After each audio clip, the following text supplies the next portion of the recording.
అందరూ చూస్తుండగా గాల్లోకి లేచిన సజీవ సమాధి. ఇంతకీ ఆ సజీవ సమాధిలో ఉన్నది ఎవరు?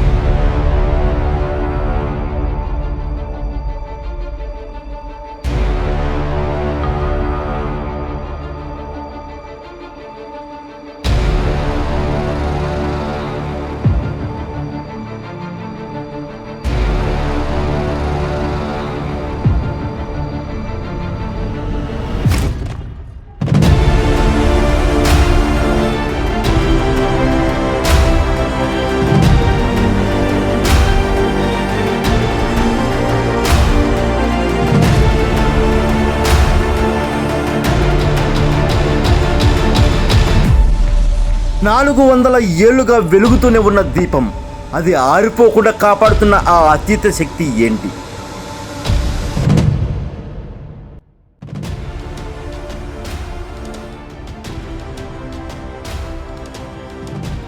ఈ వీడియో చూస్తున్న ప్రతి ఒక్కరూ వీడియోని పూర్తిగా చూడండి. ముందుగా ఈ వీడియోకి లైక్ కొట్టండి. నా కోసం ఈ ఒక్క సాయం చేయండి. హాయ్ బోవర్స్, నేను మీ ప్రవీణ్. మీరు చూస్తున్నారు ప్రవీణ్ తెలుగు ట్రావెల్ ఛానల్. ఈ వీడియోని పూర్తిగా అయితే చూడండి. ఈ వీడియోకి ముందుగా లైక్ అయితే కొట్టండి. మీరు లైక్ కొట్టి ఈ వీడియోని పూర్తిగా చూస్తేనే మనకు మంచి వ్యూస్ వస్తాయి. ఇకపోతే ప్రస్తుతం మనం ఆంధ్రప్రదేశ్ రాష్ట్రం కడప జిల్లా సిద్ధయ్య గారి మఠం దగ్గర అయితే ఉన్నామండి. సిద్ధయ్య గారి మఠం వెళ్ళే దారిలో అయితే ఉన్నాము. ఇక్కడ మనం చూసుకున్నట్లయితే ఆర్చ్ ఉంది చూడండి. ఆర్చ్ చూపించండి స్వామి. అదిగో అక్కడ ఆర్చ్ కనిపిస్తుంది కదా, సిద్ధయ్య గారి మఠం వెళ్ళే ఆర్చ్ అండి. దీని లోపల నుంచి వెళ్తే మనకు సిద్ధయ్య గారి మఠం అయితే వస్తుంది. శ్రీ పోతులూరు వీరబ్రహ్మేంద్ర స్వాములు వారి ప్రియ శిష్యుడు అయినటువంటి సిద్ధయ్య స్వాములు వారు సజీవ సమాధి అయినటువంటి ప్రదేశం దగ్గరికే ఇటు వెళ్తామండి, ఈ ఆర్చ్ ద్వారా వెళ్తే. ఇకపోతే మెయిన్ రోడ్డు చూసుకున్నట్లయితే ఇక్కడ మనం చూసుకుంటే ఇది మెయిన్ రోడ్డు. ఇటు వెళ్తే మైదుకూరు వెళ్తాము. అలాగే ఇంకొద్ది దూరం పోతే బ్రహ్మంగారి మఠం వెళ్ళడానికి దారి అయితే వస్తుంది. ఇది మైదుకూరు వెళ్ళే మార్గం, మైదుకూరు కడపల. ఇటు వెళ్తే పూర్మామిళ్ళ మీదుగా మార్కాపురం గిద్దలూరు ఇటు అయితే వెళ్తాం, ఈ దారి గుండా వెళ్తే. సో ఇక్కడ మనకు చూసుకున్నట్లయితే ఇక్కడ ఒక బోర్డు కూడా ఉంది చూడండి. రండి స్వామి.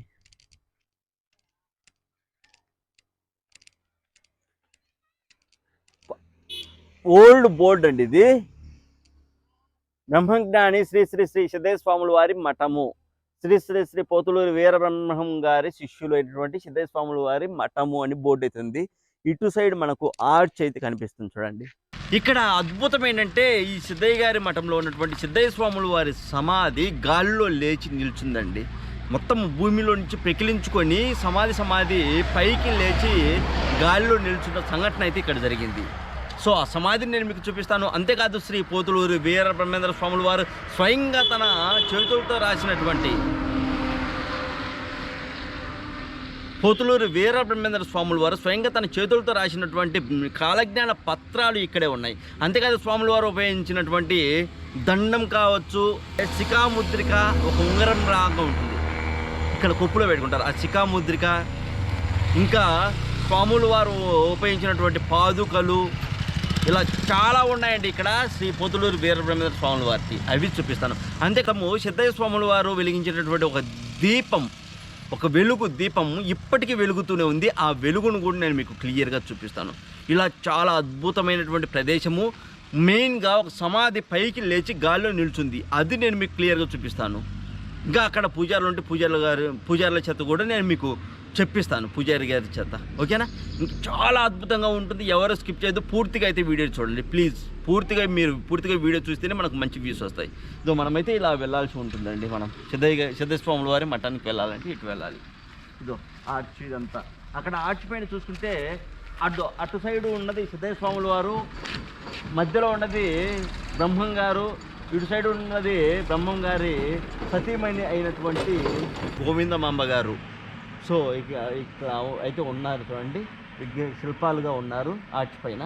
సో ఈ ఆర్చ్ నుంచి మనం అయితే వెళ్ళాలి. అంతేకాదు సిద్ధయ్య స్వాముల వారి మఠం దగ్గర ఉన్నటువంటి దేవాలయం కూడా చాలా అద్భుతంగా ఉందంట. అది కూడా నేను మీకు క్లియర్గా చూపిస్తాను. కొత్తగా కట్టారు. మెయిన్ రోడ్లో నుంచి ఒక 5 నిమిషాలు జర్నీ చేసిన తర్వాత, అంటే మెయిన్ రోడ్లో నుంచి 3 కిలోమీటర్లు అయితే దూరం ఉంటుంది లోపలికి, ఈ ఊర్లోకి రావడానికి, సిద్ధయ్య గారి మఠం అనే ఊర్లోకి రావడానికి. సో మొత్తానికి అయితే మనము దేవాలయం దగ్గరికి అయితే వచ్చాము. ఇది దేవాలయం యొక్క గోపురం చూడండి. దేవాలయం యొక్క గోపురము ఈ మధ్యనే అయితే ఈ గోపురం అయితే నిర్మించారు. చాలా చక్కగా అయితే మనం చూడొచ్చు. పైన అయితే పెయింట్ వేశారు, ఇంకా కింద వైపు మాత్రం కొంచెం ఇంకా ఉంది. సో సో ఇది దేవాలయం యొక్క గోపురం. మనం లోపలికి వెళ్ళి లోపల ఎలా ఉంది ఏంటి అనేది చూద్దాం. నంగా పెట్టుకున్నా. ఎస్, మనం అయితే లోపలికి గోపురం నుంచి ముఖద్వారం నుంచి మనం లోపలికి అయితే వస్తున్నాము.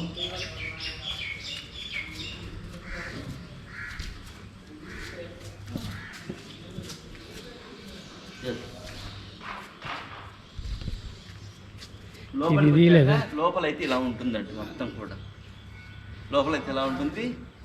మనం లాస్ట్ టైం వీడియో తీసినప్పుడు ఇలా లేదు, అప్పటికి ఇదంతా కూడా నిర్మిస్తూ ఉన్నారు.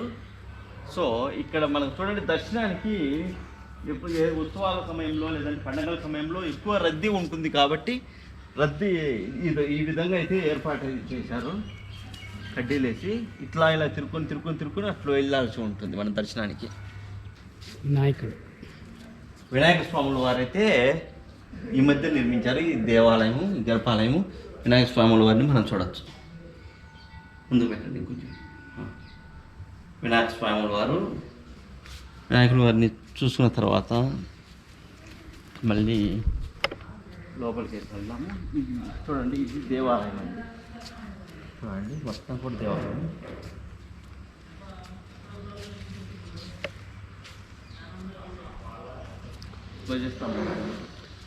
ధ్వజస్తంభం దూరంగా వెళ్ళి తీయండి. ఇది ధ్వజస్తంభం.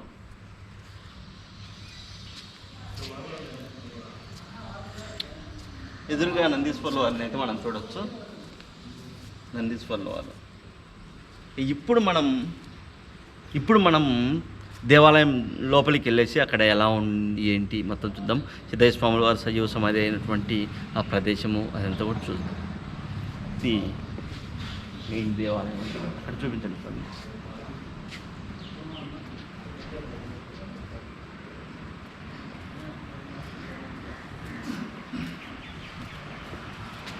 దేవాలయంలో చూడండి, అందమైన శిల్పాలు అయితే చెక్కించారు. చాలా అద్భుతంగా ఉంది. అలాగే ఇక్కడ మరో ప్రత్యేకత ఏంటంటే, సిద్ధయ్య స్వాముల వారు బ్రహ్మంగారితో ఉన్నప్పుడు జరిగినటువంటి కొన్ని సంఘటనలను చిత్రాల రూపంలో, శిల్పాల రూపంలో అయితే ఈ దేవాలయంకి అయితే చెక్కడం అయితే జరిగింది. అందులో భాగంగా కొన్ని చూపిస్తాను చూడండి.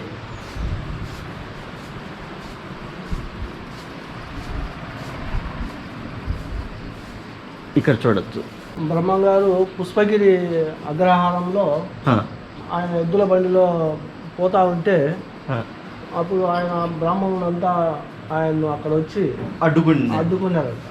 మా గ్రామంలోకి రావద్దని అడ్డుకున్న తర్వాత ఆయన కూడా అప్పుడు ఒక కొన్ని ఆయన్ను ప్రశ్నలు అడగడంతో ఆయన కోపం ఇదయ్యి అప్పుడు ఆయన అగ్రహారము తగలబడిపోతాదని అప్పుడు కూడా అది ఒక పెద్ద కథ ఉంది. సో ఏం జరుగుతుందంటే, అప్పుడు అగ్రహారం వీళ్ళంతా ఆ ఊరి గ్రామస్తులంతా వాళ్ళ ఊరి వైపు చూసేసరికి మొత్తం మంటలు వచ్చేసి వాళ్ళ ఊరంతా తగలబడిపోతుంటుంది. అప్పుడు పోతులూరు వీరబ్రహ్మేంద్ర స్వాముల వారి కాళ్ళపైన పడినప్పుడు మళ్ళీ యథావిధిగా అయితే జరిగిందండి. అంటే అక్కడ ఏం జరిగిందంటే, స్వాముల వారు తన దగ్గర ఉన్నటువంటి దివ్య శక్తులతో ఆ విధంగా చేశారు. అంటే ఆయన గొప్పతనము వాళ్ళకు అప్పుడు తెలిసింది. అది చేసిన తర్వాత అప్పుడు స్వామివారి కాళ్ళపైన పడి క్షమించమని కోరుకుంటారు. దానికి సంబంధించినటువంటి శిల్పకళ అండి. చాలా చక్కగా చూడవచ్చు. దగ్గర పెట్టండి. చూడండి, ఎద్దుల బండిని కావచ్చు, నీటికి చాలా అందంగా అయితే చెక్కారు. మనం చూసుకున్నట్లయితే ఈ శిల్పంలో ఇక్కడ ఉన్నాయి కదా, ఇక్కడ ఒక కుక్క, ఇదంతా యాక్చువల్లీ ఈ సంఘటన జరగడానికి ముందు ఏం జరుగుతుందంటే, సిద్ధయ్య స్వాముల వారిని శ్రీ పోతులూరు వీరబ్రహ్మేంద్ర స్వాముల వారు ప్రథమ శిష్యునిగా చేర్చుకున్న తర్వాత సిద్ధయ్య స్వాముల వారిని గొప్పగా చూసుకోవడం మొదలుపెట్టారు. ప్రతిదానికి సిద్ధయ్య స్వాముల వారికి చెప్పడం, ఏదైనా పని చేయాలన్నా ఇట్లా. అయితే మిగిలిన శిష్యులంతా కులుకునే వాళ్ళంట. అదేంటి, సిద్ధయ్య స్వామి మాదిరి మేము కూడా శిష్యులమే కదా, మాకు లేని విలువ సిద్ధయ్య గారికి ఎందుకు ఇస్తారు అన్నట్లు ఇదంతా స్వాముల వారు గమనించారు. ఎవరు? శ్రీ పోతులూరు వీరబ్రహ్మేంద్ర స్వాముల వారు గమనించి మిగిలిన శిష్యులకు సిద్ధయ్య స్వాముల వారి గొప్పతనం గురించి తెలియజేయాలి అని అనుకొని ఆయనే ఒక చనిపోయిన కుక్కను సృష్టించారండి. సృష్టించి మిగిలిన శిష్యులారా అదిగో అక్కడ పాపము చనిపోయి ఒక పురుగులు పట్టి ఒక కుక్క ఉంది, ఆ కుక్కను మీరు భుజించగలరా నా ఆజ్ఞ ప్రకారము అని అంటారు.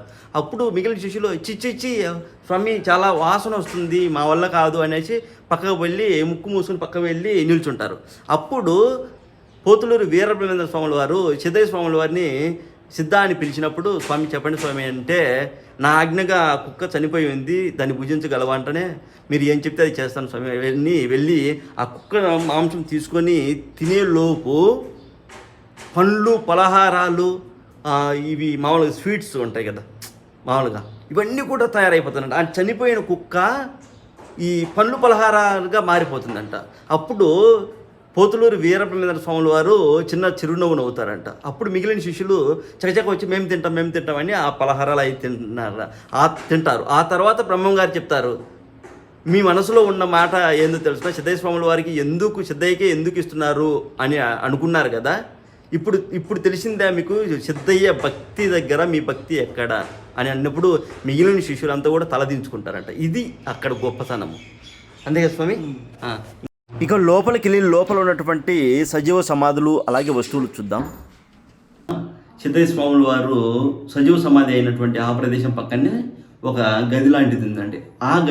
ఈ గదిలోనే తపస్సు చేసుకుంటూ ఇక్కడ పూజ చేసుకుంటూ ఉండేవారు బ్రహ్మం గారికి, ఎవరు సిద్ధయ్య స్వాముల వారు. అయితే ఇక్కడ బ్రహ్మం గారు ఇచ్చిపోయి వెళ్ళినటువంటి పాదుకలు, కాలజ్ఞాన పత్రాలు, శిఖాముద్రిక, యోగదండం అలాగే సాలగ్రామాలు ఇవన్నీ ఉన్నాయి. అవి చూద్దాం. మనము చాలా దగ్గర ఉండి క్లియర్గా చూపిస్తాను నేను మీకు. అంతేకాదండి, దాదాపు 370 నుంచి 400 ఏళ్ళుగా వెలుగుతున్నటువంటి ఒక అఖండ జ్యోతి ఉంది. ఆ జ్యోతిని కూడా నేను మీకు చూపిస్తాను, వెలుగును చూపిస్తాను. చాలా అద్భుతంగా ఉంటుంది. ఎవరు స్కిప్ చేయదు. ఇదిగో ఇవి సాలగ్రామాలండి. ఇవి సాలగ్రామాలు, ఇది శిఖాముద్రిక. అదో అక్కడ చూడండి యోగదండం అలాగే పాదుకలు, యోగదండ పాదుకలు, కాలజ్ఞాన పత్రాలు, అఖండ జ్యోతి. దాదాపు 400 సంవత్సరాలుగా వెలుగుతూనే ఉన్న అఖండ జ్యోతి సిద్ధయ్య స్వాముల వారు తన చేతులతో వెలిగించారండి. అప్పటి నుంచి ఇప్పటి వరకు కేవలం ఆ ఒత్తి మార్చి నూనె మాత్రం పోస్తూ ఉంటారు. అంటే ఒత్తి వరకు జస్ట్ దాన్ని తగిలిస్తారు. ఇంకా చూడొచ్చు, మీరు చాలా చక్కగా చూడొచ్చు. చాలా అద్భుతమైనటువంటి వీడియో. ఇది గది, ఇది గది, పూజారి గారు. ఇది శిఖాముద్రిక, బ్రహ్మం గారు తలలో పెట్టుకుంటారు. శిఖాముద్రికను బ్రహ్మం గారు తలలో పెట్టుకుంటారండి. వీరబ్రహ్మేంద్ర స్వాముల వారు సిద్ధయ్య స్వాముల వారికి ఇచ్చి ఉన్నటువంటి కాలజ్ఞాన పత్రాలు చూడండి, చాలా చక్కగా చూడొచ్చు.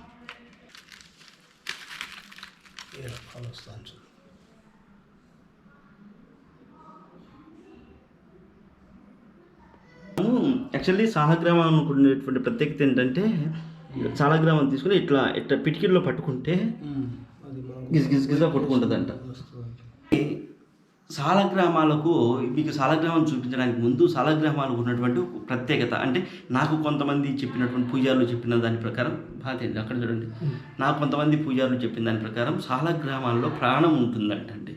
అయితే మనం ఆ సాలగ్రామాన్ని చేతిలో తీసుకొని ఇలా పిడికిలి బిగించి ఇట్లా పట్టుకున్నామంటే లోపల మనం ఏదైనా పెట్టుకొని బిగించుకుంటే ప్రాణం ఉన్నది ఎలా అయితే గిజగిజా కొట్టుకుంటుంది. ఇప్పుడు మనము ఏదన్నా ఒక వైబ్రేషన్ వచ్చినట్లు, అంటే ఒక రకంగా చెప్పాలంటే పురుగు అనడం కరెక్ట్గా కాదు తెలియదు కానీ, ఒక బ్రతికున్నటువంటి ఒక జీవిని మనం చేతిలో పట్టుకొని ఇట్లా పెట్టుకుంటే జీవి ఎలా కదులుతుంది, జీవి ఎలా కదులుతుంది అలా కదులుతుందంట సాలగ్రామం కూడా. ఇప్పుడు మనం అంటే ఈ సాలగ్రామాన్ని పట్టుకొని అలా చేయడం పాపం అని నేను అనుకుంటున్నాను. మన పాపం కిందకి వస్తుంది. అందుకే అంటే నాకు చెప్పిన వాళ్ళు చెప్పిందని నేను చెప్తున్నాను. అంత శక్తి ఉంటుందంట సాలగ్రామంలో. అంటే ఒక వైబ్రేషన్ వస్తుందని చెప్తారండి సాలగ్రామంలో, అంత పవర్ ఉంటుంది అంట. ఇవే సాలగ్రామాలు. పోతులూరు వీరబ్రహ్మేంద్ర స్వాముల వారు సిద్ధయ్య స్వాముల వారికి ఇచ్చినటువంటి సాలగ్రామాలు. ఇక్కడున్నది శివశాల గ్రామం, ఈశ్వరశాల గ్రామం. అక్కడ విష్ణు శాలగ్రామం.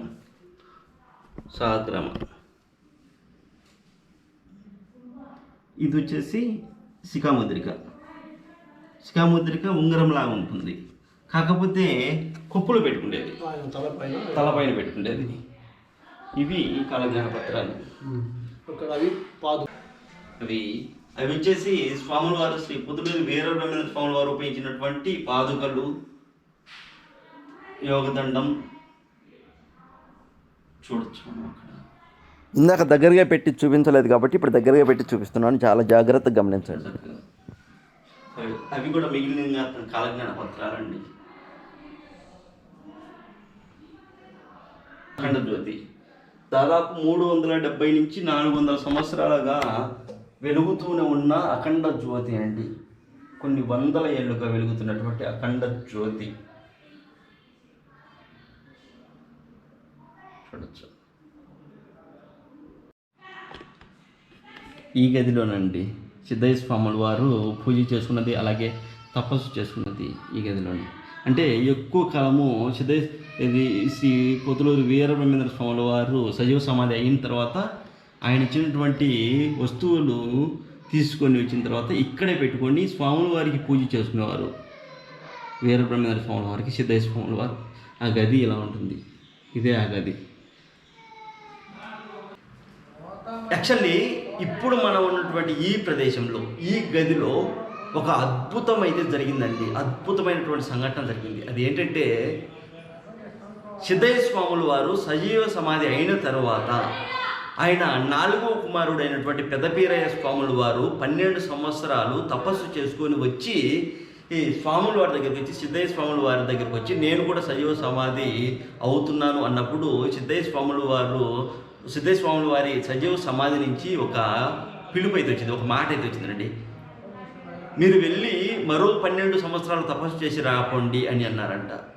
అయితే తన తండ్రి మాటకు విలువ ఇచ్చి మళ్ళీ పెదపీరయ్య స్వాముల వారు మళ్ళీ వెళ్ళి 12 సంవత్సరాల అడవులకి వెళ్ళి అక్కడ 12 సంవత్సరాలు తపస్సు చేసుకుని మొత్తం 24 సంవత్సరాలు తపస్సు చేసుకొని ఇక్కడికి వచ్చారు. వచ్చి వాళ్ళ తండ్రి గారితో నేను ఇప్పుడు సజీవ సమాధి అవ్వబోతున్నాను అన్నప్పుడు సిద్ధయ్య స్వాముల వారు సరే అవ్వు అని పలుకైతే వినపడుతుంది. అప్పుడు పెదపీరయ్య స్వాముల వారు సరే మరి బ్రహ్మంగారు చెప్పిన దాని ప్రకారము మొదటి పూజ నాకు అని కదా చెప్పింది. ఇప్పుడు మీరు ఇక్కడ ఉన్నప్పుడు నేను అవతల వైపు సజీవ సమాధి అయితే అటు సైడ్ నుంచి ఇటు సైడ్ పూజ చేసుకుంటూ రావడం పద్ధతి కాదు కదా, మీరే అవతలకి వెళ్తే నేను ఇక్కడ సజీవ సమాధి అవుతాను అని అడుగుతారండి. సో ఇక్కడ మీరు చూసుకున్నట్లయితే మీకు చెప్తుందండి, ఇక్కడ ఒకప్పుడు సిద్ధయ్య ఇక్కడ చూడండి, ఇక్కడ ఈ ప్రదేశంలో సిద్ధయ్య స్వాముల వారి సజీవ సమాధి ఉండేది ఇక్కడ. కానీ ఇప్పుడు పెదపీరయ్య స్వాముల వారి జీవ సమాధి అయితే ఉందండి ఇక్కడ. కారణం ఎందుకు అంటే కారణం ఎందుకు అంటే పెదపీరయ్య స్వాముల వారికి సిద్ధయ్య స్వాముల వారిని మీరు అవతలికి వెళ్ళండి, నేను ఇక్కడ సజీవ సమాధి అవుతాను అన్నప్పుడు సిద్ధయ్య స్వాముల వారి జీవ సమాధి భూమిని పెకిలించుకొని ఒక్కసారిగా గాలిలోకి వెళ్ళి అవతలికి వెళ్ళిందండి. సమాధి ఒక్కసారి పెకిలించుకొని పైకి వెళ్ళి అవతలికి వెళ్తే అప్పుడు యువతల వైపు పెదపీరయ్య స్వాముల వారు సజీవ సమాధి అయ్యారు. సో ఇక్కడే ఆ సంఘటన జరిగింది. మహా అద్భుతం అని చెప్పచ్చండి. ఈ ప్రదేశంలో ఆ సంఘటన జరిగింది. దాని గురించి చాలా కథలుగా అయితే చెప్పుకుంటారండి మన చరిత్రలో. పొద్దుటూరి వీరబ్రహ్మేంద్ర స్వాముల వారి చరిత్రలో కావచ్చు, సిద్ధయ్య స్వామి వారి చరిత్రలో కావచ్చు, ఈ సంఘటన గురించి అయితే చాలా చక్కగా వివరించడం జరిగింది. అదే ఆ అద్భుతం జరిగినటువంటి ప్రదేశం ఇదే. ఇక్కడ వచ్చేసి శ్రీ పెదపీరయ్య స్వాముల వారు జీవ సమాధి ఇది. ఇటువైపు సిద్ధయ్య స్వాముల వారి జీవ సమాధి అండి. సిద్ధయ్య స్వాముల వారి జీవ సమాధి.